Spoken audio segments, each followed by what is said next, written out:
Welcome to First Friday 5. It's the first Friday of the month, and we're watching 5 episodes of a show and judging it based on those 5 episodes. Today's show for the month of April is Parks and Recreation. As always, I'm your host, Korbin Zvokel. And I'm your co-host, Kody Webb. And the 5 episodes we're discussing this month are Season 1, Episode 1, the pilot, Season 1, Episode 2, Canvassing, the lowest rated, Season 3, Episode 13, The Fight, which is Kody's pick, Season 7, Episode 4, Leslie and Ron, which is the highest rated episode, and Season 7, Episode 12/13, One Last Ride, the finale. Kody, it was your pick this month. I feel like it's been a second since you got to choose a First Friday 5 episode. So for April, you picked Parks and Rec. Why was that? I was trying to think, when was my last pick The Office? It's been a while. I can't even, or no, it was Agents of S.H.I.E.L.D. It was Agents of S.H.I.E.L.D. That's what Well, it was. I don't even know. I kind of picked that Your for pick? you, though. I was like, hey, Kody, you want to do Agents of S.H.I.E.L.D., right? Like, it's time. And you're like, yeah. That's fair. Hey, it can be your pick. I'm fine with that. But yeah, back on the sitcom trains. I mean, I'm just kind of like a big sitcom guy in general, I feel like. And NBC is kind of one of the best to do it, especially in the modern age, I believe. So wanted to go back down that train. And Parks and Rec is one of my favorite sitcoms from NBC, kind of along with that era. If you watched our Office episode where they kind of were just on an insane tear, where they kind of couldn't do any wrong, which I wish we were still in that era.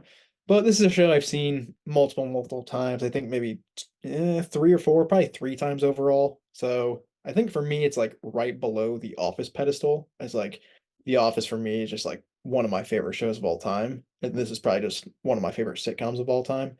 I mean, lastly, too, one of the reasons I like it so much, it's got that Midwest vibe. Obviously, it takes place in Pawnee, Indiana. So, as somebody who grew up in Indiana, still lives in Indiana, how can you kind of not like a show that's, pretty much tailored to you? And there's a lot of kind of weird characters who are definitely like Midwest characters, which I personally just find really funny as well. So that's kind of a big reason I want to talk about it today too. Those are the exact, reasons that I think it excites me. You mentioned this existing in kind of like a golden age of sitcoms, and we Yeah. talked about it in the Office episode, but the show comes out just a few years after that. For us, maybe that's even more influential because it hits us at a better time. I'm 9 years old. I remember like the first season of Parks and Rec airing as someone who kind of like as a family would watch those like Thursday night comedies, 30 Rock, Parks and Rec, Community, that were all kind of airing at different times together. And it's really cool to think about this, as a show very reflective of the time period of an era of television that doesn't really exist anymore. And also, like you said, being from Indiana, we're a couple Midwestern boys. The show is set in Indiana. Is this, in your opinion, the most popular piece of Indiana media? I mean, popular, probably that would go to Stranger Things. Stranger Things, yeah. Um, Who's your Stranger Things I mean, is this the best? I don't know. You're a big Stranger Things guy. It's tough. I mean, we would have to go probably like season for season with that. But I think as a whole, maybe Parks and Rec is better. Probably season one of Stranger Things beats any season of Parks and Rec. But I think, some of the seasons past that are definitely not as good. So that's a toss up. I think that would be a good Twitter poll to have, but that is a tough one. We'll get to it, I guess, in our 4th and 5th episodes. Of course, they have to flash forward. They don't have to, but they do flash forward 3 years. In the last season of this show, Stranger Things, they're flashing forward a bunch of years. Those kids are old as hell. We'll see what happens with the final season and what you think and whether Parks and Rec really maybe Stranger Things, dives off a cliff. Who knows? True. I mean, this last season, it's taken about 10 years to shoot, so it could be a bit of a train wreck. But give me like a Leslie Knope cameo in that season as well. That'd be really funny if they fast forward enough to that time period. That'd be fun. Hey, as a kid, we can see the crossover. Parks departments are very important. In terms of The Office, those shows, we talked about that one, are going to be linked because they both came from NBC. They came out similar time period. They're also linked in their style. They're both mockumentaries. This one loses the fabric of the logic, I think, in the mockumentary a lot quicker than The Office, and doesn't really care about staying true to that. Like isn't faithful to this like being a real documentary that people are filming it, but it sticks with like the talking heads and the handheld cameras and the like kind of run and gun look and feel of everything. Whereas The Office until its final run is interacting with the people behind the camera. They're seeing the documentary play out. We don't really see that happen in the show as much, but it does set the style and tone. That was a good point. I mean, like stylistically, I think the show and The Office like are pretty similar, but they do just have like very, very different feels altogether. Mm. I guess we'll go into like some of the season one stuff, and it kind of has like similar vibes to some of The Office, I guess, in the early seasons. But I feel like the longer this show goes on, it definitely kind of loses a bit of that mockumentary style's kind of importance to the show overall. But yeah, still kind of a cool thing that like these two shows came out at a similar time using a similar style, but just like their overall like heart and sense of belonging is just a lot different, which I think is fun. Yeah, I mean, of course, I haven't mentioned it, but this aired from April 2009 to February 2015. And it was created by Greg Daniels and Mike Schur. Greg Daniels, of course, the creator of The American Office, as we've mentioned many times on this podcast. And Mike Schur plays Mose on The Office and is like, one of the head writers of the show, lead, kind of a protege for Greg Daniels. And they originally were basically like NBC, them were like, let's do a spinoff, let's do something Office adjacent. Basically, The Office was such a success. These guys, we like working with them so much. Let's give them another show, right? So that was the initial conception, and then it kind of transformed into this new thing. They, had some of the stars. I know like Aziz and Rashida Jones were there early on, and then they decided, okay, we're going to shape this around Amy Poehler, and then you get the whole just like government middle America Pawnee thing from there. But it from the creative team of The Office, it's always been linked, and it always Yeah. will be. Shout out Mose. I mean, this guy is one of the comedic He's geniuses. still doing it. He's still making Yeah, the modern sitcom. Mike Schur's there. He's trying to make he's it happen. awesome. He should be known by his real name, not Mose, but that's what I'm going to call him. And the funny thing is too, like a lot of these actors like audition for roles in The Mm. Office. I know Adam Scott specifically. I don't know if Amy Poehler did, but I think obviously Rashida Jones was in the show. So there's definitely a little bit of kind of crossover in similar, comedic styles, especially with, similar creators and everything. So it's easy to compare, but I mean, in my opinion, to play my cards, I do think The Office is just a little bit better. Does it feel accurate as an Indiana show, Kody? I mean, I don't know. Like I said, I think it's more of just like an exaggeration of kind of the Midwest, sort of making fun of the It's very Midwest. generic. Yeah, I wouldn't call it like an accurate like documentary style or anything. But I don't think that's kind of what it's going for either, especially in like such a super specific location of like a Parks and Recreational department.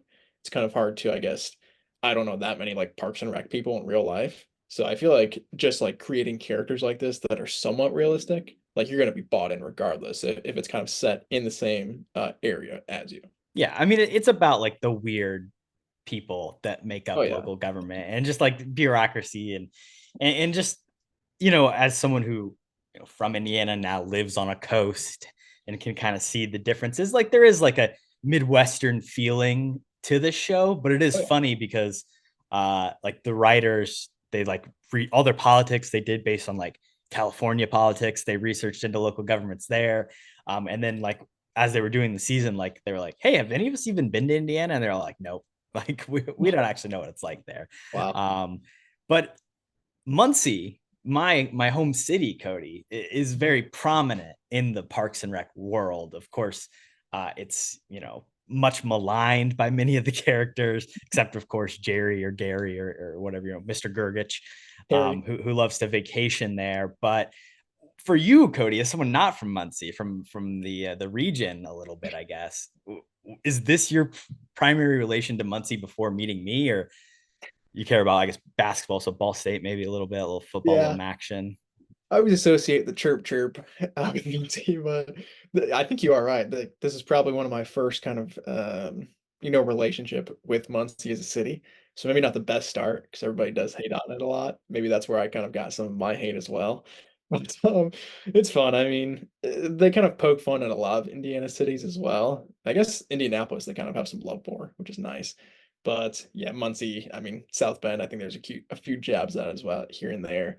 But yeah, I won't hate on Muncie too much, but I'm not a big fan. I'll say Lil Sebastian in the show Yeah. is seen at the Delaware County Fair. Of course, Delaware County, the county where Muncie is.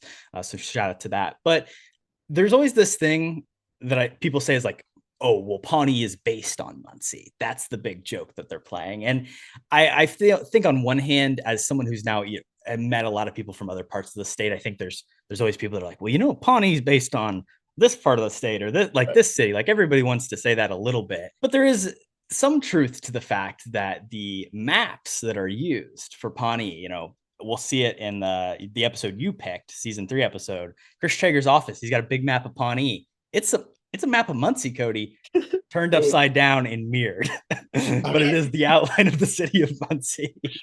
I mean, that has to be on purpose, though, right? No, it is. I mean, yeah, that's they pulled Muncie and they flipped it, and this is Pawnee.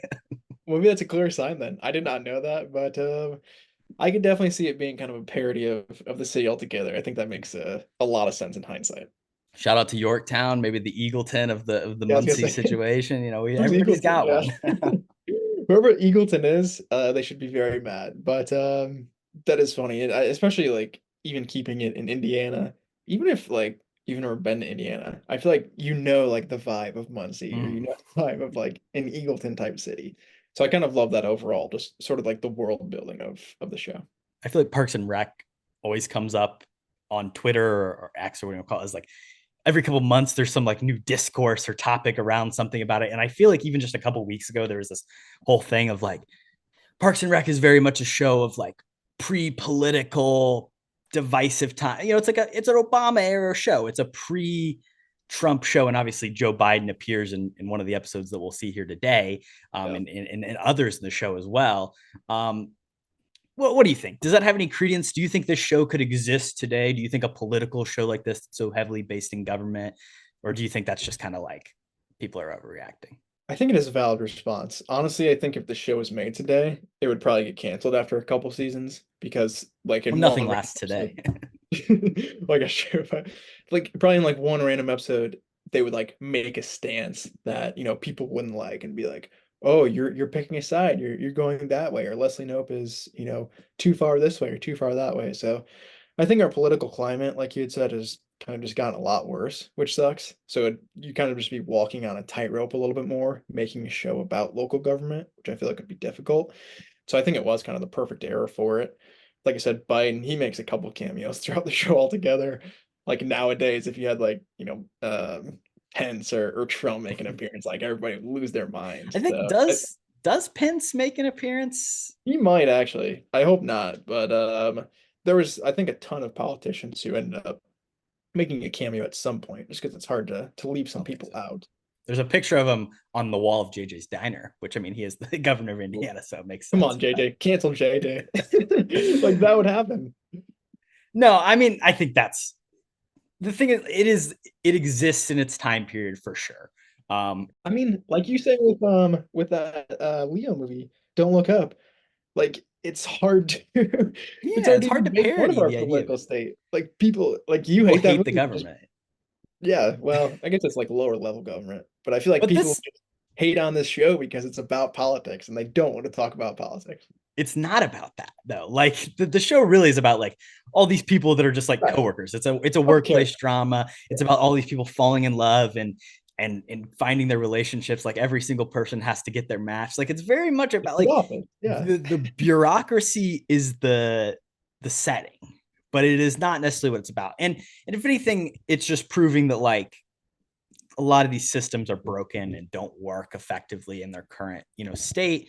But like in the first episode, she goes, there are a lot of powerful women in politics that I look up to, like Sarah Palin, Nancy Pelosi, Hillary Clinton. And like like today, those three names mean something different, or like placed together feel they don't go together, right? In the same way, maybe like 10, 15 years ago, this show is like, oh yeah, these are just all strong political women. Whereas now it's like, well, whatever side you're on, and we both know that we're not on the side of like Sarah Palin, but it's like whatever side you're on, you're going to be like, well, though that's a terrible person. That's a terrible person. How can you like all those things at once? This show obviously veers much more into the left leaning politics, which makes sense. That's what the creators believe in. It's what a character like Leslie Knope would probably believe in at the end of the day. You see her, you know, at the end of the show running for governor under the support of the DNC, right?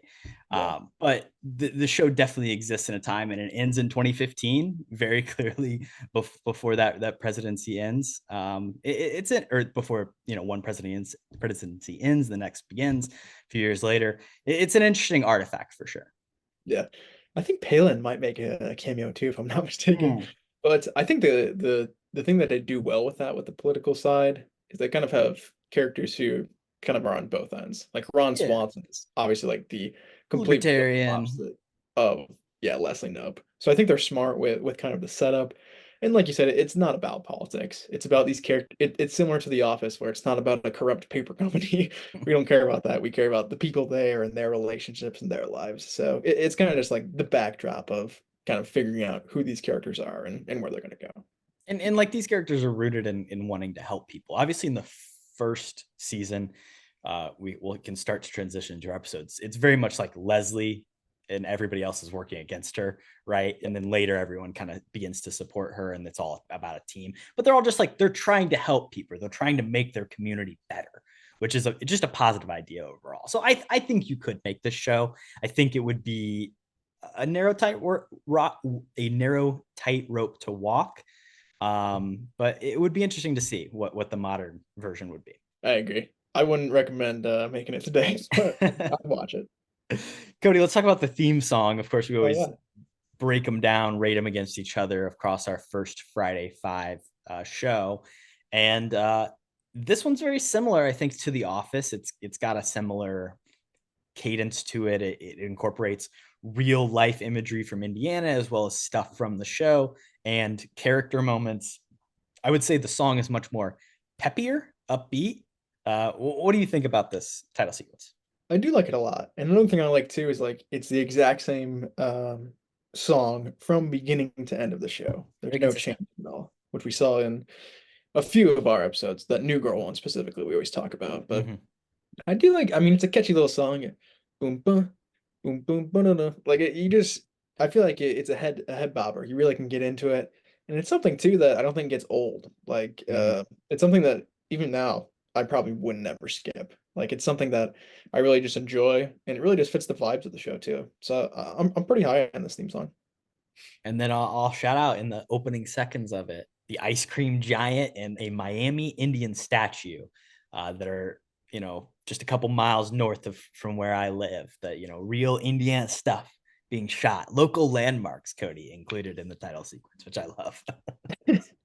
Yeah, I knew that was one of your favorites. I mean, just the imagery is great too. I mean, you got the lakes, you got, basketball going on there, you got, iconic Indiana imagery. So I'm on board pretty much on all angles here. Where do you think it fits? Should I start at the bottom? Yeah, we can work our way Agents of up. Shield, the worst. Definitely Bob. Yeah. The Curse, Kody. Is it better or worse than the Curse's theme song? Definitely better. Definitely better. Keep going. National Treasure, Mm. whatever that show was called. Yeah, that one's okay, but definitely better. Scrubs, Yeah, that one sucks. Gossip Girl. I don't know how Gossip Girl made it so high still. You were the big Gossip Girl proponent, and now you're hating still to this day. It's a bad theme song. It's an New okay show. Girl, Kody. New Girl. I think it's better than New Girl just for the The consistency. consistency. Yeah. Avatar: The Last Airbender. This is where we get to the nitty-gritty. I might say stop here. I do like the Avatar theme a lot. What do you think? Yeah, I would put it above Avatar, maybe just for Yeah, the personal Indiana connection there. Got to shout out just the hometown true. architecture, the problematic I like that. racial stereotyping imagery of Native Americans. Yeah, um, not you great. know, Is The Office next? Is that the next one up? it is The Office. After that, we do have The Uh, Office, Psych, Succession as our top three right now. I don't I think don't think Boys it cracks that. time. I would be fine putting it underneath The Office. I think that's a good spot for it. Yeah, a cool number four, you know, on the outside looking in. I feel like the redheaded stepchild, maybe a little bit, Parks and Rec. I think it'll be tough to crack that for though. I think that top three will very, very be. I think that top three will be very consistent for the rest of our first Friday fives. But this will be a tough four to crack. You got to be pretty good, I think, to beat this. Parks and Rec is going to be at the back, fending everybody off, trying to True. maintain the spot. But we'll see. We'll see. Maybe If you want to get to the in the big month boys, of you got to May, beat Parks and Rec. we'll Yeah. see what happens. Let's get into the episodes, Kody. Season one, episode one, the pilot. What do you think right off the bat? How does this stand up as a pilot for the show as a whole? I mean, for the show as a whole, I think it is actually decent. Like the consistency for the entire show. Obviously, the main plot here is kind of Rashida Jones, Anne is her character, and then Mhm. obviously Leslie Knope kind of coming together, their friendship to kind of help out with this pit, which is of course another iconic thing with the show that I really do love a lot. And I mean, like I said, it's consistent. Even even like the finale is still kind of all circling around how they helped out, fill in this pit and build a park and all that stuff. So I like that. There's a lot of things I don't like here though. And funny enough too, I mean, this is technically like the lowest rated episode of the show, but obviously since it's the pilot, we can't kind of have it do both. So I don't think it's great. I think Leslie Knope's character specifically too, it's kind of just it's similar to season one Michael Scott, where they're kind of just not likable. There's not a ton of redeeming qualities. I do love your background, the scene where she falls into the pit. I think that's pretty funny. But do you like season one Leslie Knope at all? Because I'm not a big fan. I would describe her as an eager beaver. Um, she's the only one that feels like is fighting for anything, right? Like Tom goes to the meeting with her and he doesn't want to be there. Ron's always kind of, I guess, a nemesis to a certain degree in terms of work, but like it's so just like Leslie against the world, and then at the same time you don't even want to root for Leslie. So it's like the moment when she falls in the pit later, you're kind of excited about that happening. I see her as like a reverse Michael Scott in a certain way because like she is trying so hard to be. She's not like there's nothing mean spirited.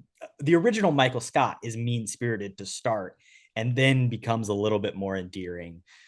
She starts very endearing. It just comes off so grating and abrasive, and they mellow that out. I think as the show as a whole in this first episode feels like this independent like character piece where it's like everybody's playing very specific. Over the course of the show, the characters become more reflections of who the people are as themselves. Because over 7 seasons, you become more like your character. Ron Swanson becomes more like Nick Offerman as a person. In the start, it's a little bit more independent kind of like character piece in that mockumentary thing, which feels different to me as before things can kind of get expressed. Yeah. It's a good point too, because I feel like the side characters in this pilot specifically too are kind of just like way in the background compared to Leslie Knope. I mean, even like Jerry and Donna, who end up being like in the credits as they get credited, obviously as a main actor, they have a combined 0 lines in this pilot episode, which I thought was pretty crazy in hindsight. And then even going back to the credits too, but Chris Pratt is still in that guest star phase, which I honestly forgot about. So that is crazy too. Like they didn't think he would have kind of the staying power, but it's just And there's such a nothing likable about him in I as don't his know. character's written. He's just like this guy who's kind of just feeding off of Anne, and like they're Yeah. trying to force that narrative, and you're just like Chris Pratt, as much as maybe he's turned, and some Aziz Ansari, there's some people who have maybe not aged as well in this cast. Like Yeah. Chris Pratt, there's a reason he is the star he is. He has such a natural charisma that like they were forced to keep him around. He maybe just started as a guest star, but he popped so much. They were like, fuck it, let's make him a great, lovable teddy bear who falls in love with April, not just like the asshole boyfriend who gets dumped by Anne and then is gone after 5 episodes. And speaking of crappy characters too, Mark Brandanowitz is, I think, kind of a Ah, massive stain here on the first season. I'm not a big fan of kind of this character at all, but I think the best move the show ever did was kind of moving past this character. yeah, I would agree with that. He, of course, appears in 30 episodes, all of season one and two. Yeah. The moving past him, and then of course the addition of Adam Scott and Rob Lowe Oh yeah. makes this show what it is. But I agree, he sucks. Him and Amy Poehler don't work together to me at all. It also is again, it's just like a her against the world situation where it's like he's just like, oh, I'd never slept with her. Like, what are you talking about? He's like, oh, actually, like it's just everything's a joke at her expense, which kind of sucks. So yeah, Mark sucks. Yeah, I agree. But talking about consistency too, I mean, I think a really cool thing, like even the cold opening, is her trying to get like a drunk hobo out of that Mhm. slot, and they use that like shot in the finale. So I thought that was cool. And then they do, of course, like a classic town hall meeting, even in this pilot. So I feel like the bones of the show Kody, are. I'll even say there's even more of a connection with the drunk guy, but I'll save it for the finale. I'm excited. But I think like for a pilot, like I still did laugh a good amount. Even though I do agree this is, in my opinion, one of the lowest rated episodes for myself too. Like I still enjoyed it. I still had a good time with it. There's still some laughs. Like I said, Leslie falling down into the pit was great. The side characters are awesome. I love Aubrey Plaza. I think she's an absolute national treasure, and she's great in this episode. So I thought overall, like it was still decent, even though I think it is probably the worst episode in the entire series. Yeah, I think it gets some good laughs. I think the moment where it cooks the best is that town hall, which you mentioned is a reoccurring event that happens. It happens in the second episode of the show, which maybe it's a little Yeah. played out to bring it back that soon. But like, it's something that we see over the course of the show. And, whether it's the guy being like, the head of the police is a ninth degree Mason, or like, going through the park and someone's like, hey, my and the guy's, you my you head. those moments are where it's funniest. There's definitely a good base for what the show becomes moving forward after that. And then of course, in that scene is where Anne and Leslie meet. And like this is kind of like this show's about them. Like it's about their relationship a lot from episode 1 till the end. So like this is the meet cute, the rom-com, the introduction. And I mean, they fall in love basically. They're the true lovers of the show. The core duo. Maybe Leslie more than Anne. Maybe a bit one-sided, but I think it's cool, especially in hindsight too, because Anne obviously sits in on so many of those town halls, and for her to be, the one complaining in the audience about something, I think is a kind of cool thing in retrospective as well.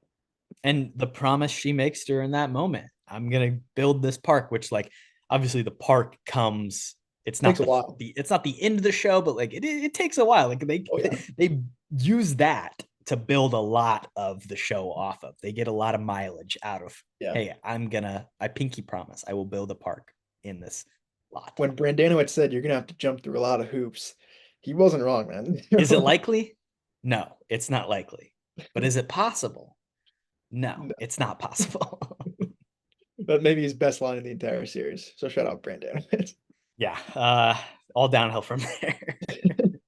Any other thoughts about episode 1, Kody? That's pretty much it. I mean, mostly mid, but I feel like its relationship with the second episode too kind of makes me like it a little bit less.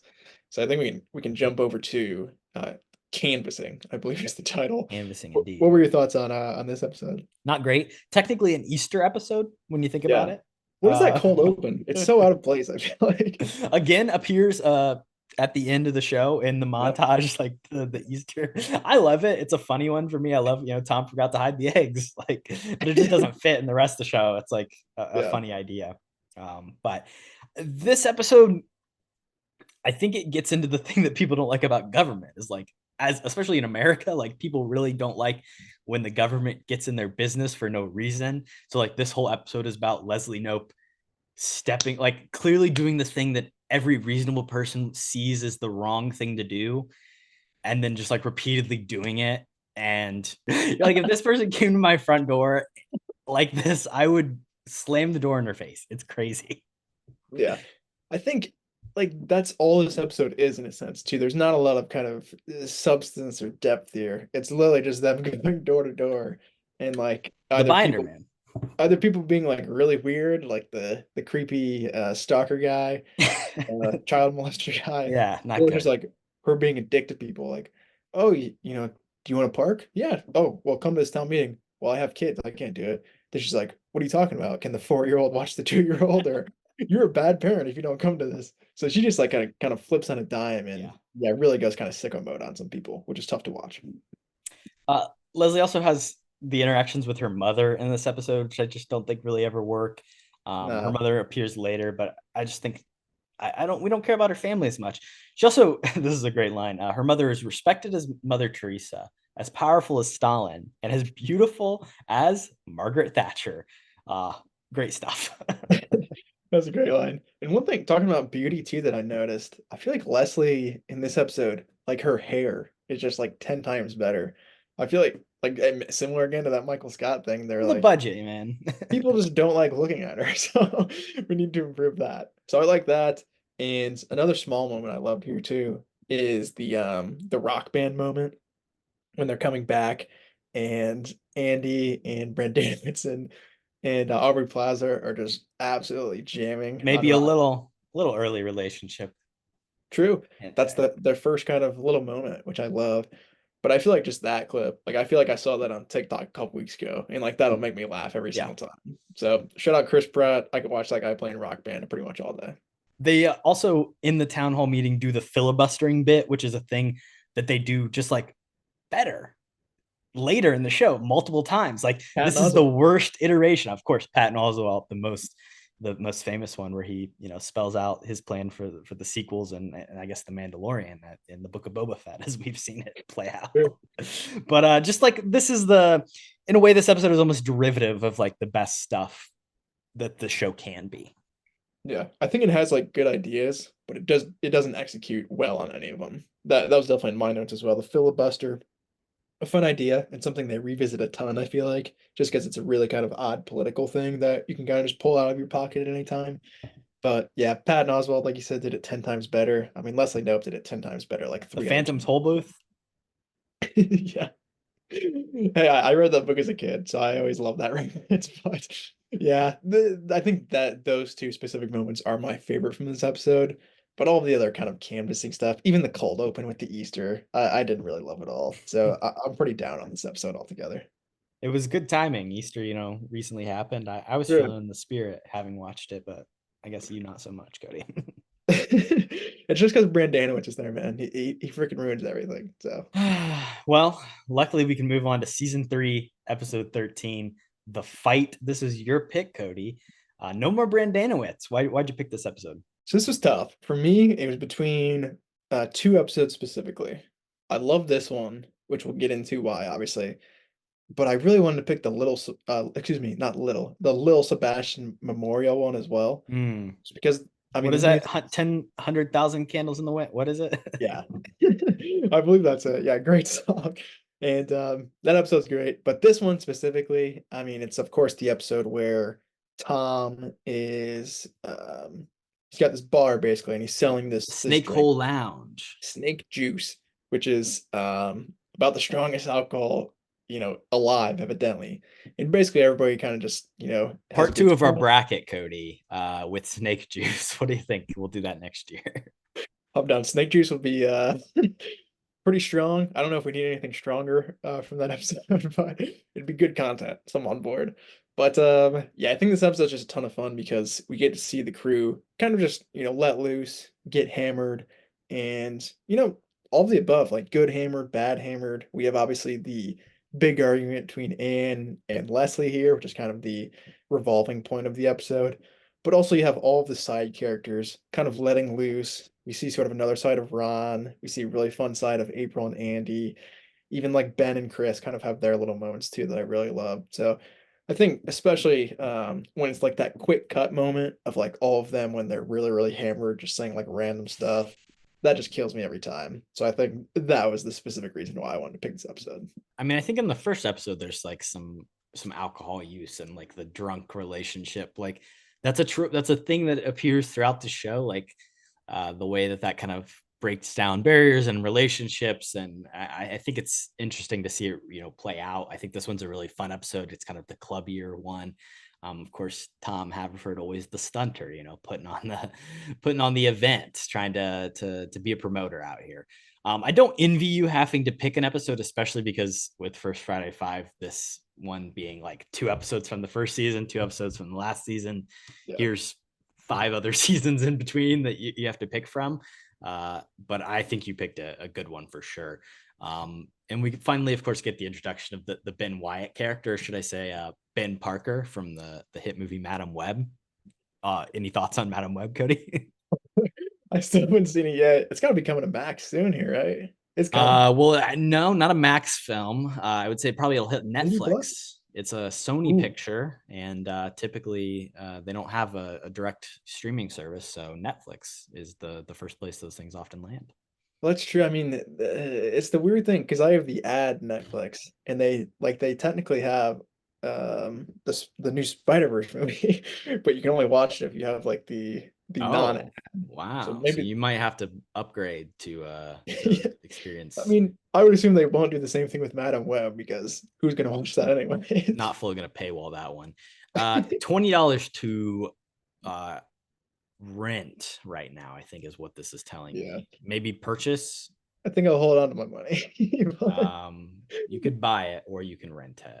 Yeah, I'll pass on. $25 to buy, $20 to rent. There's your. Ooh, good This is steal for not an ad for Madam Web, but I can say his work in the show Parks and Rec is much better and much more suited to who he is. He's not a great Uncle Ben. Spoiler alert. Thanks for listening to the episode. You can follow the rest of our happenings over here at Kody and Korbin Have a Podcast on Instagram, Twitter, and TikTok at Cat Podcasts, KHAPODCAST. Please follow us on Spotify, give us a rating, subscribe to our YouTube channel, and follow along for more. I mean, with your point, I agree. There's kind of a ton of new characters that we haven't seen in the first two episodes here. Obviously, the big two, like you had said, Ben Wyatt, Ben. just a lovable nerd. I've always been a fan of his. Then Chris Traeger too. Obviously, I think Rob Lowe's kind of just like comedic timing and levity is something that really, really kind of rises the show up. But also some side characters here. I mean, John Ralphio, his first appearance here that we've seen in this episode. I've always thought he's pretty funny. Obviously, he's kind of got his shtick, and he's gonna hold on to that. The other one too that I really love, who isn't in the show as much, is Nick Kroll as the douche. I think just there's so many like weird side characters. Obviously, I think maybe Pert Hapley is my favorite of all time, but I think the douche is definitely in the top five. So I was happy to see him here as well. Yeah, there's definitely a certain not like a group of comedy coworker, like comedy similarities that exist there of like Nick Kroll, what's it with Ben? Is it Ben Schwartz? Is that who plays Jean Ralphio? Yeah, Ben Seinfeld. Schwartz, the guy who plays the girl who plays his sister, they're all like big mouth. Like there's like a comedy lineage there that exists in Parks and Rec that I feel like is really Jenny Slate, connected. I think Yeah, his name Jenny is. Slate, Yeah. of course, Marcel the Shell, one of the great performances of Everything Everywhere the All at last Once. That's why I know couple it. years. Just watched Yeah, that. oh, of course, Jenny Slate. Yeah, she is great in that. But no, she's Marcel. Did you know that she is the I don't Shell? know. Cody, she's Marcel. The Shell. Does she have Jenny shoes Slate, on? Marcel. But no, like all those characters, I feel like work together, like come from a similar background, and this show is one of the big, like, for me, that's where I first encountered like Nick Kroll, Ben Oh, yeah. Schwartz, those kind of guys. Yeah. Jean Ralphio is a character that doesn't work always over the course of this, but this is like prime. He's funny. It's not too much. You haven't gotten tired of him yet. So I love that you picked a good Jean Ralphio episode. Appreciate that. Yeah, him in the club, I feel like his prime setting. It's Like, his natural habitat. him in town hall, I don't think is that interesting, but him out on the town is fun. And that's kind of thing too. He works in a chaotic setting, and I think that's kind of the beauty of this episode. Even I guess going to the kind of the end here, but I mean you have Burt Macklin kind of doing his thing and whatever April Ludgate's character is something Miss Snake Juice or whatever her name is. I love Janet their interactions. Snakehole. Snake Hole, there it is. And then I love the scene too where they're all leaving and they're all in the minivan and Jerry is literally strapped to the roof of Donna's minivan. I think that's the best visual gag in this episode by far. Burt Macklin, probably the best character of Parks and Recreation I over the course agree. of the entire show. So great to get some stuff here. Tom, ever the inventor, ever the stunter, ever the promoter. He lists some inventions, some ideas for businesses. I wrote them down and I wanted to throw them back at you, see what your thoughts are. Would you invest? Would you personally, think, buy it yourself? Baby tuxedo clothing line. Thoughts? Not his worst. It's a good one to start with. Would you, I mean, if you had a child, baby tuxedo, is there a need? Like, what do you think? I mean, if What's I'm the rich and purpose? we're going to a wedding, sure, I'm on board. Weddings after you've already had a child with somebody, there's a market there for it. Absolutely. Department store with a guest list. Do you think you'd be included on the guest list of said department store? Yeah, it might be pretty VIP. I think a lot of his ideas have VIP qualities as well. But I think he loses me here. I don't want to be on a guest list, if I'm being honest, for a grocery store. Guest list, I'm okay with. Dress code, not as much of a fan with. White fur earmuffs for men. Would you wear them? They're for men, Kody. I mean, Yeah. what This do you is the one think? that stuck out to me. This is my favorite of the bunch, I think. I mean, who doesn't want white earmuffs? Why are guys secluded from white Don't earmuffs? gender So, them. Don't gender yeah, them. I'm on board. Uh, I like the idea of maybe there being Bluetooth involved as well. I think that's Mm. the modern adaptation too. A brand of bottled water titled H2Ho. Would you drink it? I mean, I would because it's Too funny. thirsty, maybe. Yeah. This one's actually Funny. very innovative. Contact lenses that display text messages. We're getting there. Yeah, that's ahead of his time. I think the alcohol maybe has brought out something genius there. So I like that one a lot. It's close to Google Glass. A phone that smells good. We haven't found that. He's onto something though. I mean, do phones smell bad? Does But my you put them phone to your smell face a bad? lot. If it smelled good, can you imagine? That would You like must have like incentivize you to call bad breath people. or something. Yeah, it shouldn't smell bad, really. It's just metal, man. Electronics. I like the smell of There's like metal. a buzzing 5G smell to it, I think. Last one, which is very topical with an event coming up on Monday. Open a nightclub called Eclipse that's only open for 1 hour, 2 times a year, cover charge $5,000. Not sure about the financial logistics of it, or really, like the Eclipse theme doesn't make a lot of sense in the context of how it's executed. That's not exactly what eclipses are. Right. Yeah, definition wise doesn't make sense. I mean, like you said, I think the cover's maybe just a little bit too high. But if you did actually do it during an eclipse, I think that's pure genius.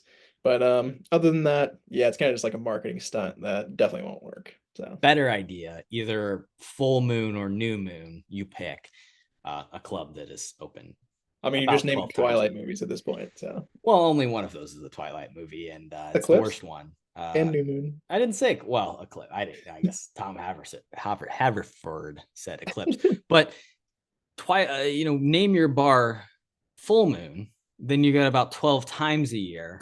You're open only on full moons. Cater to werewolves. I like that. Yeah, good werewolf market for sure. I'm on We board. we workshopped it for sure. I think the hungover bit the next day is pretty fun too. Not April though. Yeah, I think maybe she's young. still a little drunk, or maybe she's just really young, one of the two. But I do love the bit of Chris Pratt yakking all over Kyle's shoes as well. I really like that. Kyle is an unsung hero of the Parks and Rec universe, so shout out to him. Yeah, big ups to our man Kyle. If you're looking for douches, they're in aisle me, Kody. Highest rated episode is season 7, episode 4, Leslie and Ron. I was actually really surprised to see Too. this one came out as the highest rated. I think the first thing we have to address is, as I mentioned at the top, season 7 is a flash forward 3 years after the events of season 6 to the year 2017. Of course, now that's in the past, but it wasn't when this aired. What do you think about this decision? Obviously, the flash forward thing in general, I'm not a huge fan of, but what about for Parks and Rec? Does it work? I think it works okay. Like it's not what I would have done or what I would have wanted, I don't think. Especially they do a lot of like weird like Wi-Fi cloud sort of technology stuff that I think is overblown a little bit. Rizzle? But I think like character-wise it makes sense. I get why this is the highest rated episode just because it's so super character driven on probably the two most popular characters and sort of actors wise with that as well. And it kind of just like fleshes them out entirely. Kind of has a twist ending that Ron Swanson has emotions and stuff too. But I mean, in a sense, this is sort of like a bottle episode. Tiny budget. I'm sure like the creators were hype when they saw like this was getting very very well regarded. So it's probably one of the lowest budget episodes of the entire series, I would think. This is only a 12, 13 episode season, and when you've got your two of your main characters, Leslie Knope and Ron Swanson, who you've positioned in this new season as hating each other, you can't go very long without like reconciling those differences and getting them back together. So I think it's effective. They do it in the 4th episode. They're kind of forced into this room. Like you said, it's a bottle episode of sorts. And they kind of have to like relive their friendship from the moment that Leslie gets hired to what their true falling out was, and what that, what the reasoning for that was, and Leslie kind of standing him up for lunch after becoming so busy. And I like you said, it's a character piece, and I think these two actors work so well together, and these two characters are such great friends, and have a lot of like honor and respect built into who they're supposed to be. So like an episode like this makes a lot of sense. And it doesn't feel corny or cheesy or forced. Like they feel like people who maybe, did have a falling out for a valid reason, because they're so stubborn naturally, and then now get a chance to reconcile those differences. So it is a great episode. Yeah. I mean, it's like a low-key nostalgia trip too. Like Yeah. you're going pretty much back, like you said, to the very beginning of these characters, where obviously they are so different, but they end up having a really cool relationship. And like I said, I mean, it is pretty tough that she stood him up at JJ's of all places, especially Mhm. something so important to them. So I feel like there is like really good emotional beats too that kind of carries you throughout the episode. But there's also fun gags too, like everything with music, her singing "We didn't start the fire," but It's just a great making rendition. yeah, it's great. Even the janitor guy who's like rocking out to some Shania Twain while they're banging on the glass. Classic. And then you got like some visual gags too. Ron wearing like that yellow sweatsuit. It's just I mean that's just such a good look. How can anybody hate that, sort of Showing style? some So chest hair, man. he's showing a lot. But yeah, I think it does a good job with Ron's character specifically too. Because it kind of just like humanizes him completely. He's of Mhm. course this super serious, kind of like never showing his emotions throughout the entire series. We get little notions here and there, but we kind of get his full story and his full arc to kind of accepting these people. Like he really does love these people as kind of his friends and his family, which is cool to see. 100%. As we said, he's a guy who, as a libertarian, and has made it very clear that like politics and the government is antithetical to who he is. And in this episode, we find out that he was gonna ask Leslie to have a job in the federal government purely because of like the relationships of and the people that he wants to work with. And like I think that's something that like there's a community that he lost, and was fighting to try and get back in a certain sort of way. And I think that's something very relatable and very beautiful. And like this show, as it's ending, is very much reflecting on like these people coming together, and then coming apart, and the way that your life, people grow apart and move away and change. And in this episode is a great example of that. And then of course you get another montage, a little other them drinking, partying it up, having a good night together. The trope returns. That's true. I mean, almost every episode here, Leslie is getting hammered one way or another. So shout out to her. But I think maybe another reason too that's rated so highly, from my memory of the early episodes of season 7, I don't think I love most of those. I think So I I've think only seen it once, like season 7. I've yeah, seen the show a few times. It's been a while since I've watched it. But season 7, I don't think I've seen all the way through yeah. a ton. So I think it was a bit of like a turning point of like, okay, like I think we're back to where we were at before. Because I think that time jump, like you said, it's just not really necessary, and it kind of just like throws the characters in different spots. But this one kind of brings everything back to like Mhm. normal and kind of what we think the characters will be and should be, I guess.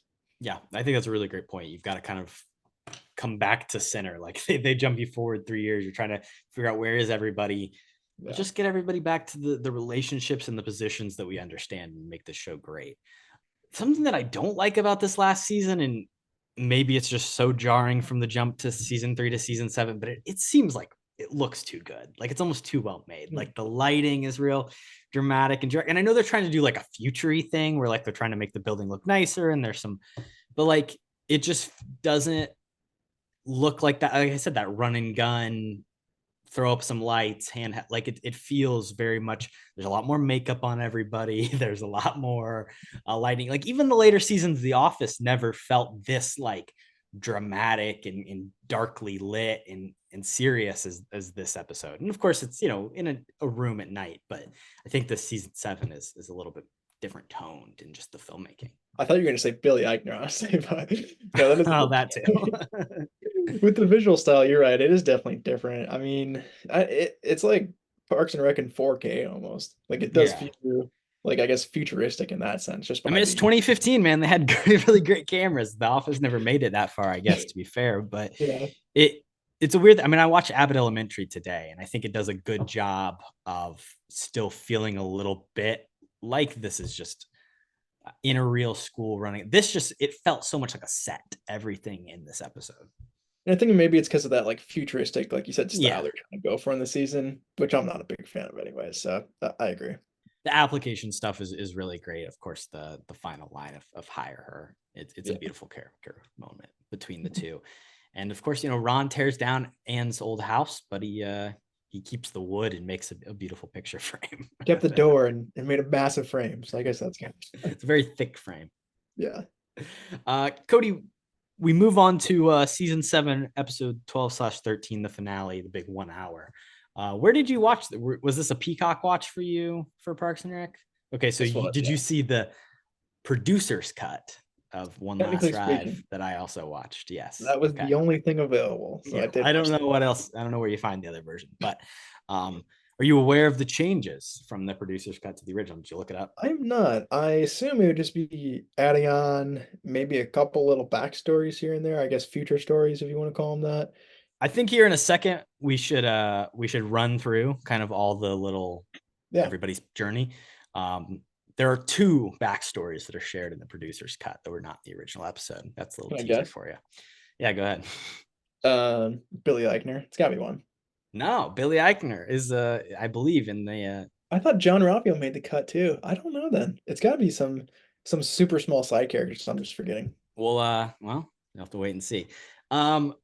Before we talk about the individual characters, though, just like the construction of the episode, do you think that works the way it's a little Chris Nolan-y? It's like we're gonna follow this character and jump forward 100 years, and like it's intersecting. It's very weaving.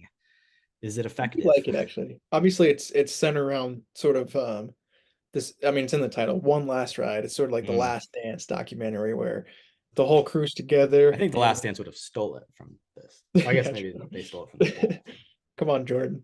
I think Phil Jackson did it originally, but they're all centered around fixing this one last swing, going out on a bang, and doing the Parks and Rec from the beginning, like we had said, kind of helping out people is always their main goal.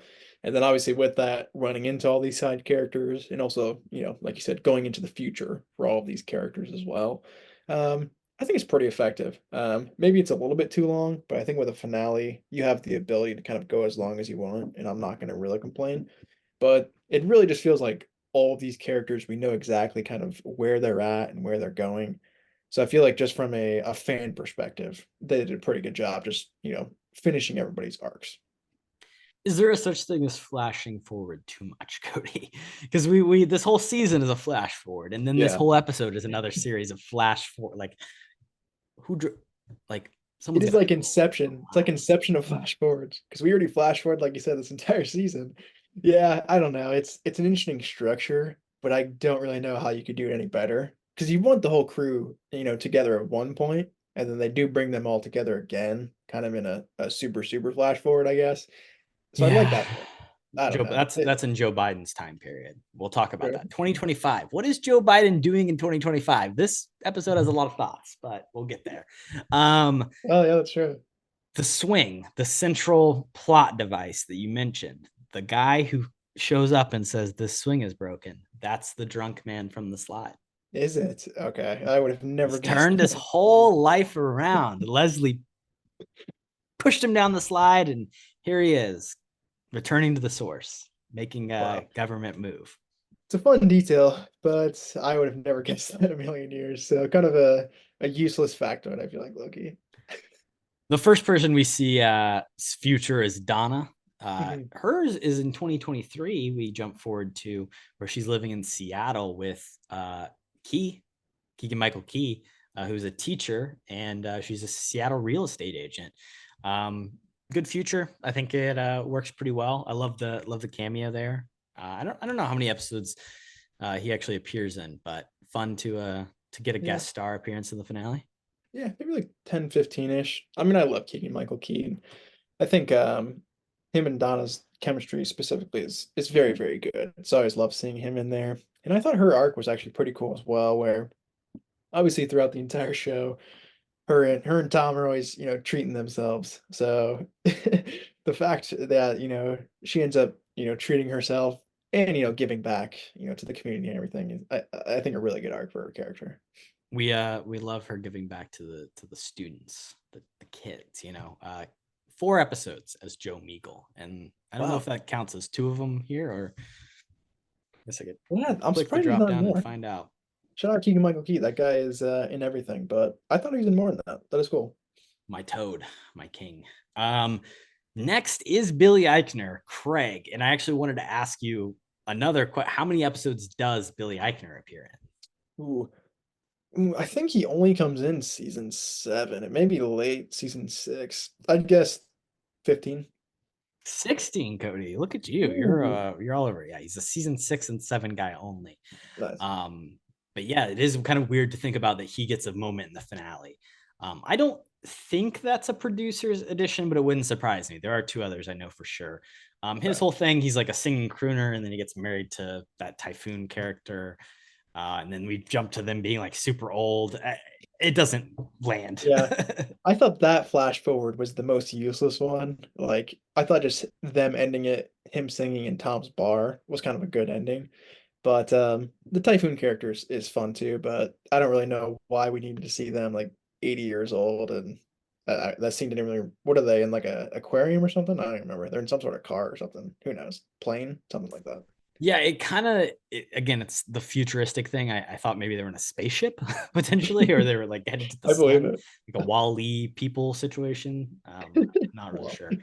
Um, Good reference.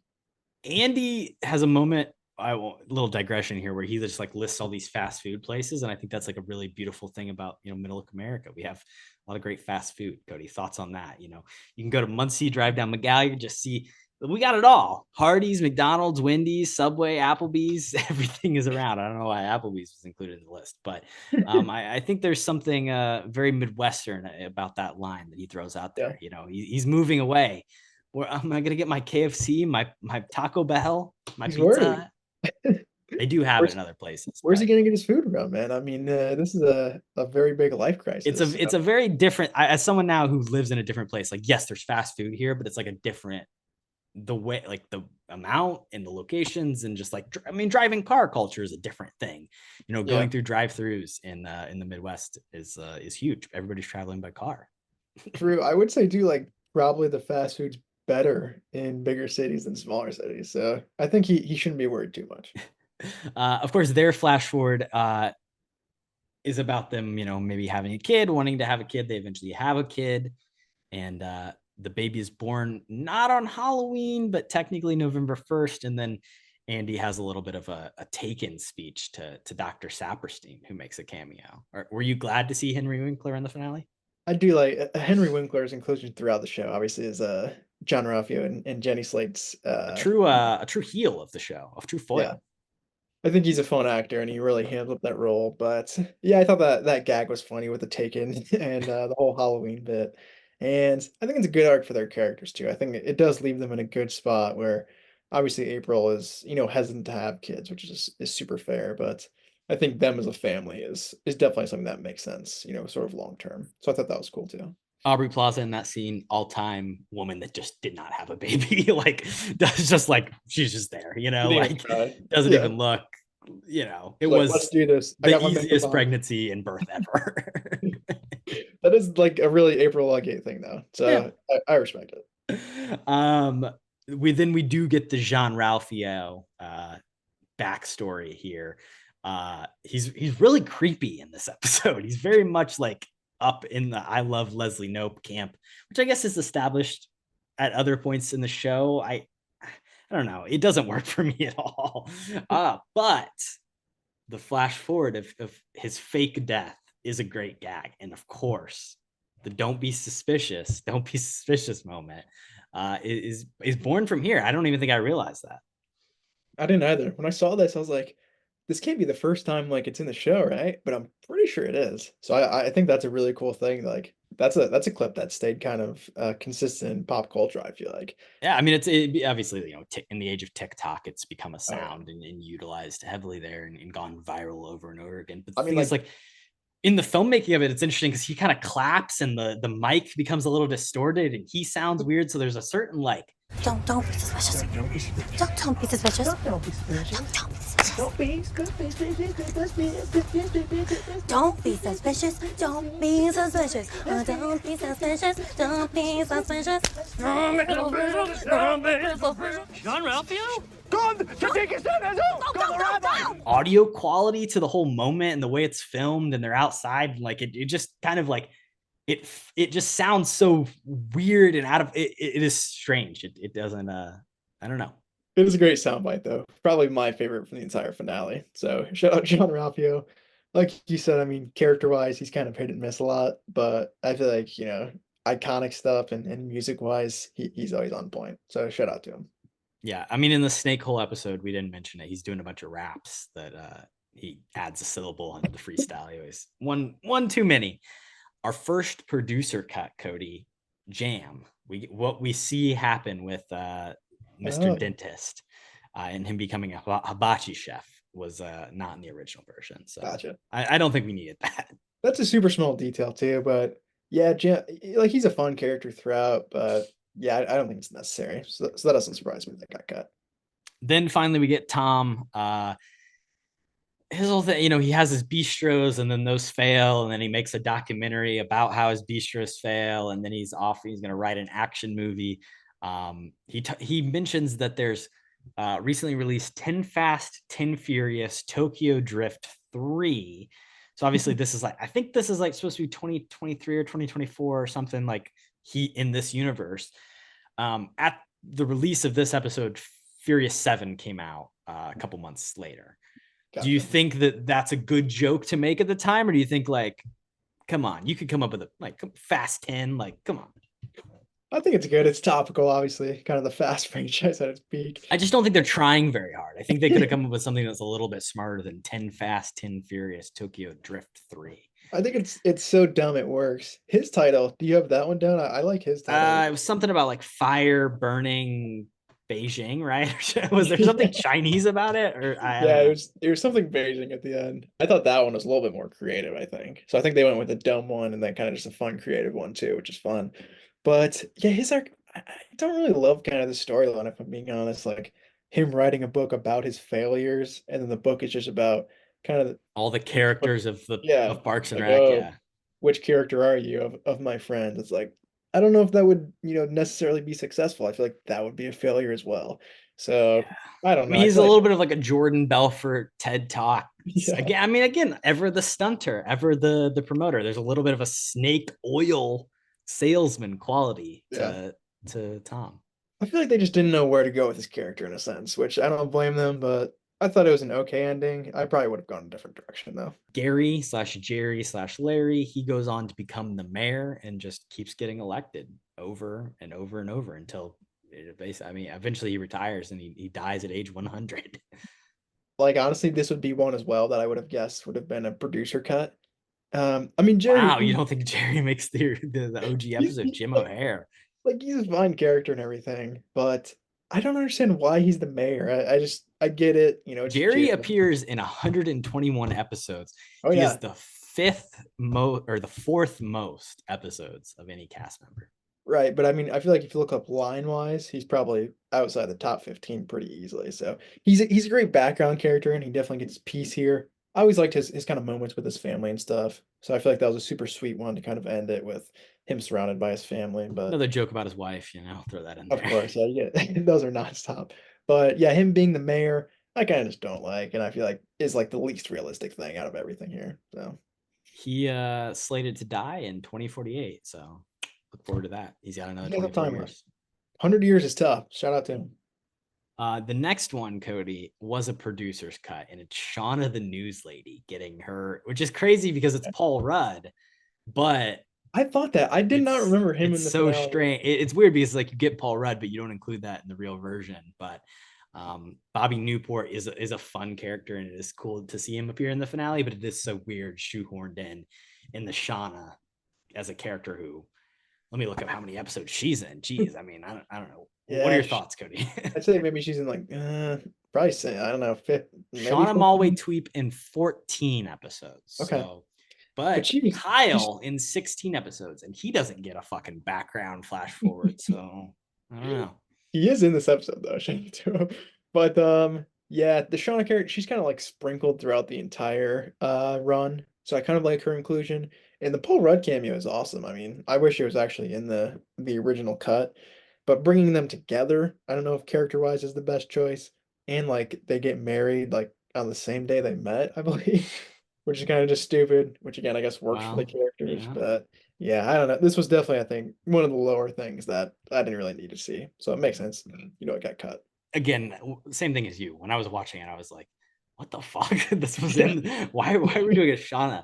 The And then I Paul looked Rudd up. jump scare almost, yeah. Yeah, and I was like, Paul Rudd, wow, okay, yeah, Bobby Newport, my guy. He should have won, I'll say. I could have picked one of those episodes too. Yeah, him and like Leslie's debates were awesome. Obviously kidding. Shout out to nepotism. Ron quits his job. He leaves. He buys Lagavulin whiskey, 51% stake, and then he goes to Leslie, looking for a job. And what does she do? She uses her power to put her friend into a position of power. Fucking drain the swamp, Leslie. No, what is this bullshit out here? Government at its worst. I think this show is proving right here. What the hell is this? He becomes the head of the Pawnee National Park, which a little bit of an absurd statement right there. But what do you think? I think it's a fun ending for Ron. I do agree. It's a little bit of like, political kind of not the best, from Leslie's camp, kind of a little bit of nepotism, I guess, even though they're not technically family. Yeah, it's still nepotism, yeah. But it's a fun ending for Ron, and I'll actually pitch something spin-off with him coming up. But I think like putting him in his natural element, he's basically like retired at that point, I feel like, but he's got his team, he's still kind of in charge, but kind of just enjoys the wilderness is a really good place to kind of end his character. You won't be surprised that my spinoff is also similarly positioned around Ron Swanson. Okay, and then we get the end. I mean, the Leslie and Ben flash forward. We to see what's all about. She's off doing politics. We see 2025, and she's having a dinner at Joe Biden and Dr. Jill Biden's house. What do you think's happening here? This isn't the White House, so I have a lot of questions. I'm a little worried about what this might be predicting for our future, Kody. Yeah, timeline wise, I'm scared. It'll be interesting. It may come to fruition, unfortunately. But I thought it was kind of a ham-fisted cameo for Mr. Biden here. I mean, he appeared in the series, I believe, only one time before. I mean, can you imagine him doing this today? Like, I don't think he could do it. No. I mean, he was on late night show recently, and like, I don't know, it's tough. He's a very old man. We have a lot of old men and that running our political systems, and we are unfortunately in an election year, and it's going to be a lot of bad thoughts in the coming days. I mean, not to go full political, but let's get some younger people running our country. And I just don't find Joe Biden like that charming or amazing. Again, not getting political. Obviously, the other side have. Just because like we never saw him in a time when like he's always been a fucking grandpa to us. It's a crazy thing. But yeah, I agree. He just in this episode too, he's just like, we're gonna play charades again. Last time, it didn't go well. And then, Joe's like, oh, that's because you lost. It's like, oh, I guess Joe's competitive or something. Like he doesn't have a personality. Yeah, I mean, obviously today we'll shout it out, complicit in genocide and such across the world. So, obviously the lesser of two evils, but right. it is a tough time to live in and see these figures. But I even more so than this show not existing, I definitely don't think that would happen now. I did have one last thought, today, sometimes I get caught up as like a 24-year-old person, Kody, a little bit of like, man, life is passing me by so fast. Like time is passing. And then I think, man, 65 years, I can still fucking run for president. we're good. I got time to prep the campaign. So you got all the time in the world. Hey, even when you're 85, you can, or 95, you can still do it. So yeah. I mean, Clint Eastwood coming this year, let's say. Modern medicine is a beautiful thing if you get enough money. So that's the big goal. Get enough money to survive. Shout out to those old geezers. The mule, man. Hey, you can just have multiple sex scenes when you're 90. So you can do whatever you want. But I'm glad we Anyways. got here from Joe and the first lady. Going back, They one small reunite thing. in 2025, and Okay. Leslie decides to run for governor. Kody, Yeah. of course, there's the back and forth. Should Ben or Leslie run? I think it makes sense in the course of the show to have Leslie do it. Ben's he's not a good politician. We saw Icetown happen. In that race, I think Leslie wins pretty easily. Just bring up the ice rink a couple times, or Icetown, whatever you call it. I do like Catherine Hahn coming back for a tiny little. I think she's great in her small appearances throughout the series. And another small thing that I think is weird is the whole Cones of Dunshire thing is still relevant. But he keeps talking about this lamplighter character. Did like the boys like rip off Cones of Dunshire? Shout out to Iceman from the X-Men series who plays Bobby Lamp. Drake. Yeah, so I don't know. I was just like I never realized that they had sort of the same name. I mean, somebody had to rip off somebody there. I just don't know who did. I mean, the boys came later, so I guess it's that. Yeah, but it was like a graphic novel series, right? Well, that's also true. I guess I don't know. you got me But it there. could have been released recently, so I don't know. We'll have to do some more research on that. I don't care enough to do. Listen, there's a lot of things I will look up, but that's not one of them. But Leslie's the right choice, I think. I mean, character-wise, and I think story-wise. If for some reason they're like, no, Ben's gonna run instead of me, I would have been like, that doesn't make any sense. So I feel like that was a clear and obvious choice. As the episode's wrapping up, we get a speech at Indiana University. Purdue, not really much mentioned throughout the run of the show. I will just shout out, Final Four this weekend. Good time to be a Indiana basketball fan. If you're not a Hoosier fan, that is, and also just a fucking terrible auditorium. Seems accurate. What do you think? Yeah, that was my main point as well. I mean, first off, the auditorium I feel like is like super underwhelming, and then secondly, like she gets named after a library, which is like, and she doesn't like it either. But well, that's first like of all, I mean, let's be honest. You don't. thing. People don't. You have to donate money. Like people don't just get named Right. after him. Like Why did Leslie, she get a library named after her? Because she's the government. That's $1 billion donation right there. She didn't even go to IU either. I don't think It's canonically. strange. No, So, she gets an yeah. honorary doctorate and a library named after her. I mean, it's a bit. Obviously, the library is the much hated character of the show, which honestly, probably the worst take of Parks and Rec over the if in hindsight, libraries a dying thing that are good for the community and like shouldn't be shown so much by such a prominent show. Most librarians are pretty chill too. Obviously, Yeah, it's Ron's first wife or whatever her name is, Tammy. not so chill. But yeah, shout out librarians. But you're cool. If you're a librarian, come on the show. We'd love to have you. Absolutely, get your library card. Go see movies. Canopy, it's free. Yeah, shout out to IU though. And then the show kind of wraps up. Like we've talked about, there's the flashbacks to a lot of season 1 stuff, the drunk guy on the slide, the Easter egg hunt, other stuff that happens throughout the series. And then the show pretty much ends on like a close-up of Leslie Knope's face, which I think is pretty fitting. Yeah, I do like the kind of final scene altogether. It's a cool reunion kind of before that too, where they finally all get back in one room. Anne and Leslie are like hugging for like a minute and a half, which I think is funny. And I feel like low key, a really cool detail too is they're playing like the Little Sebastian song in the background as like background music. So I thought, I mean, like detail oriented wise, I think they nailed a lot of just like tiny stuff in this episode. And yeah, I think like character wise, and of course you need to end it kind of on Leslie's character altogether too. So I thought it was pretty effective overall. Yeah, I agree. Any other final thoughts on the finale, Kody? I think we covered it all. Yeah, I mostly just wanted to shit on Joe Biden, if I'm being honest. I think we nailed it. So I think that's called punching down Kody at this point. I mean, he's the president, but whatever. Top 5, Kody. I did the top 5 stingers, top 5 closing jokes kind of thing. Basically, just ranked the ends of each episode. I like it. So number 5. Just because I'm actually not a huge fan of Crazy Ira and the douche. I'm not like the comedy's hit or miss for me. It's kind of like a Todd Packer energy of The Office. I don't know. Nick Kroll, he works to some degrees, but I'm gonna throw that one in number 5. The basically like them talking about the crazy lesbos fighting Anne and Leslie. Number 4 is going to be Tom reading the Phantom Toll Booth. Very short. This one's like literally like 2 seconds. he's just like, wow, good book. Decent joke. Number 3 is gonna be Ron giving the gift of the frame to Leslie. It's a sentimental moment, but not really a joke or anything. They go off to JJ's, have a nice meal. It's a good little wrap up. But again, feels kind of season 7 feels almost different. It's more dramatic. It's less about a comedy kind of thing. Number 2 is going to be the final blooper reel that plays over the credits of the season finale, because I love a blooper reel, and it's just, encompassing of all the seasons. So you get a lot of great moments there.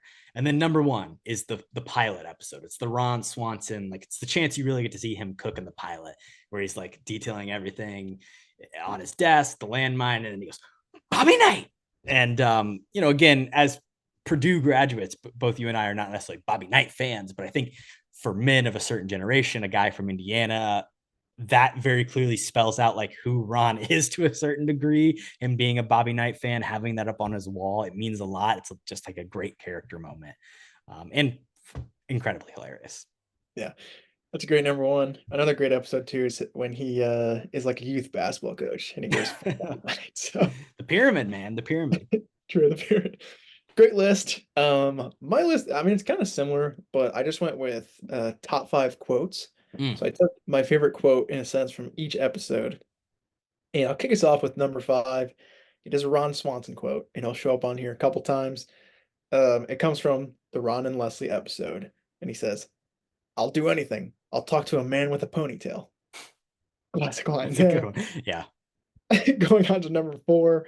From the finale, there wasn't anything like massive that stuck out. I was thinking about just doing the whole John Ralphio song, but I ended up going with a Ben quote.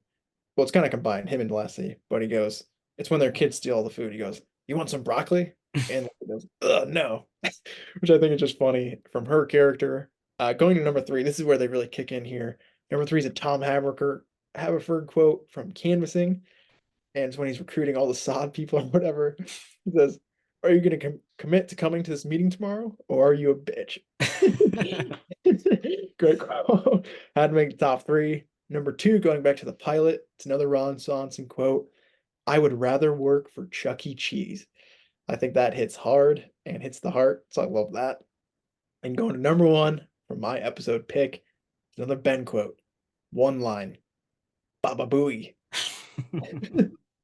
The best quote in the show's history right there. So that was my top 5. Very solid. This show has a lot of great quotes that you can throw out there. I think Tom, to me, like in any moment, with like him on the phone, like you said in that episode where he's talking to, "You got the best fences in the business," or the side, like all that stuff is incredible. Yeah. Cody, what's your pitch? What are you doing with Ron Swanson for a spinoff show? Yeah. So I mean, it's hard because I feel like in the finale specifically too, like they kind of just did a spinoff for everybody for one last episode. So for Ron specifically, it's basically kind of just where they left off at. I would just want to see him kind of running his new team. Obviously, get kind of a bunch of new like young actors and actresses, comedic wise, so you could throw in there. It's sort of him just like trying to enjoy retirement while obviously all of this kind of shenanigans and crazy stuff is going on around him. I don't know if it's something you could do for a long time. Maybe just do like a 1 or 2 season kind of mini series, sort of just like a retirement journey for him, and I think that would be fun. But I do have a couple other ideas too, but what was your kind of Ron pitch? So I want to take the character of Ron Swanson, but not necessarily keep the style or world of Parks and Okay. Recreation. So he's going to keep his job at the Pawnee National Park, but it's a murder mystery. So there's like a Ooh. serial killer that's killing people in the park, and the feds come in to investigate.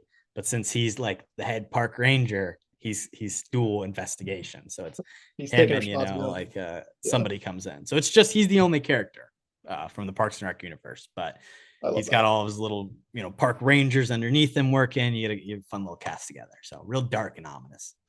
That is a great Wintertime. pitch. I would watch that in an instant. One small thing too, I wish that Andy Samberg was on his like national park team, like the Yeller. Maybe he got promoted somewhere else, or he's in the trash department or something, I think at the end. But I think a fun cameo from him would have been awesome.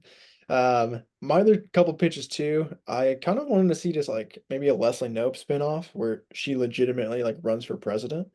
Like I was saying before, I think some of my favorite episodes too are like the debates between her and Paul Rudd, kind of in the earlier seasons, the whole councilman bit.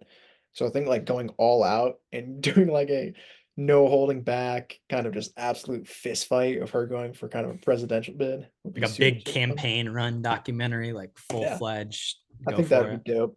And then also too, I'm surprised they didn't do this, but I would definitely watch like a Chris Pratt, Aubrey Plaza spinoff show, kind of just them raising their family, kind of dealing with all the shenanigans they go through on a daily basis. Hey But man, those animated voice acting role checks stop hitting. Chris Pratt, 10 years, we might see it happen. Luckily, Aubrey Plaza, I think might say no. I don't think those voice acting roles are going away anytime soon. So maybe wishful thinking there. But yeah, neither of them have any room on their schedule. But I'd still watch it if they'd want to do it. And I don't know if you know this, Cody, but Star-Lord will return. So Yeah, for he's some not reason, done with just that kill him acting. off for God's sakes. But he's coming back, of course.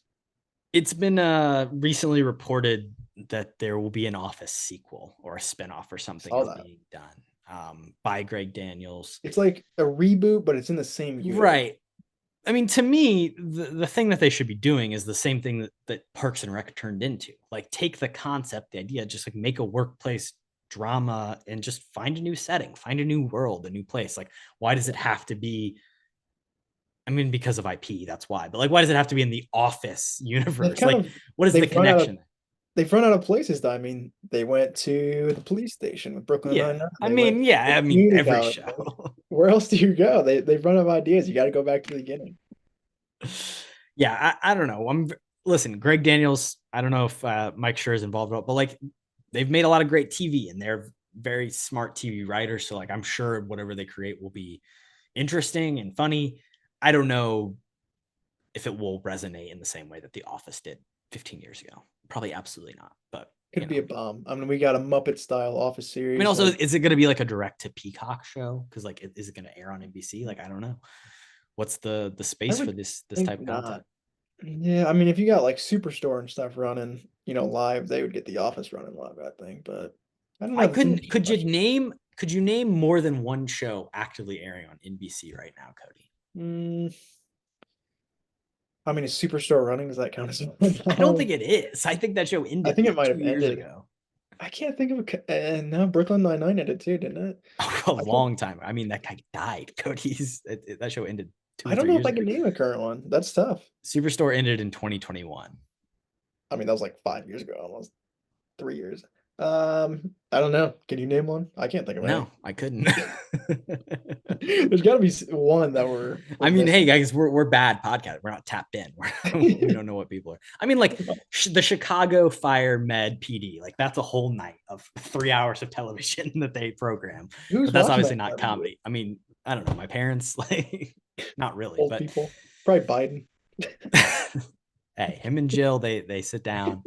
They tune in on Wednesday nights. I mean, Jeopardy. You watch Jeopardy, then you watch Chicago. Then you watch Wheel of Fortune, then you watch Chicago Fire. I don't really think there is anything like on Law and Order or SVU. That's not a sitcom. I mean, The Voice and shit is on. It's crazy. Yeah, there's definitely like subgenres of TV that are still alive, like reality and stuff. But I think sitcom wise, it's other than like Abbott Elementary, there's nothing that stands out to me as like something popular and people care about, really. That's not streaming. Like live wise, I feel like it's pretty dead. There was a show called Extended Family with Donald Faison from 2023. I don't know if it's coming back, but it aired December of 2023. So, it's actively airing. So there you go. It's probably on. There you go. There's one. Currently show, and then there's a Night Court spinoff. Okay. I've seen some of that. They got an actress from Big Bang Theory for that. I've seen ads for that. Yeah. I mean, listen, the Young Sheldon universe is alive and well, but that's not NBC, of course. But it's ending though, right? But they're doing a spinoff. Oh, there's a spinoff show with his brother or whatever. Yeah. I think they're calling it Old Sheldon. Old Sheldon. They better not call it that. They need to do the oldest Sheldon. I'm waiting. Never watched an episode of it. Can't really say a lot, to be honest. Yeah, I know Wallace Shawn's in some of it though, so shout out. Inconceivable. Cody, would you watch more or less episodes of of Parks and Rec? I would watch more. Honestly, just like watching these few episodes, it did make me want to watch kind of more of the series. Especially, it's kind of similar to some episodes before, like that Gossip Girl, where after the second episode in season 1, I was like, I kind of just wish I would binge the entire first season just to kind of keep the continuity. But I might go back. That is not the game that we're playing today. I know. Unfortunately, I do like this game, so I'm on board. But I might go back and, like I said, watch like that little Sebastian episode. Just pick and choose some of my favorites because I am a little bit nostalgic on them now. It's easy watching, you know, you could throw it on in the background. It's like a show that, like, I feel like in my current lifestyle, I don't really have a lot of time for, just like, but I feel like in college, like, it's like you throw it on when you're hanging out. Like, it's a, you know, if you have people over, put the show on, you could Good watch background it, show. you know, if you're working on something, but it's not something I've, you know, come back to, but it's, I would definitely say, you know, if you've never seen it, watch more than the 5. It's something too, like you said with the last season, like some of this stuff, if you watch it once, you really don't ever, need to see it again, really. But I feel like I said, just like specific episodes are just like really good bits or really iconic that I might want to revisit. Yeah, and it's not even necessarily about like you have to watch it to see every character arc play out. Like, it's just good, funny television that is enjoyable at any point. So, Agreed. And it teaches you about Indiana, or maybe not, as Even we've learned better. today. Well, Kody, we've come to the end of our April episode of First Friday 5. I want to say thanks to everybody for listening, and we'll catch you in May. Hey, May's coming up. May Mania. We might be back. Who knows? Uh-oh. Round 2. out. Yeah, let us know if there's any shows you would want us to do specifically. But yeah, stay tuned. A lot more Cap content and more First Friday coming as well. New season coming soon. Lots of stuff happening. So we'll catch you. Peace. Stay tuned. Stay capping. Bye. Adios. What you just said is one of the most insanely idiotic things I have ever heard. At no point in your rambling, incoherent response were you even close to anything that could be considered a rational thought. Everyone in this room is now dumber for having listened to it.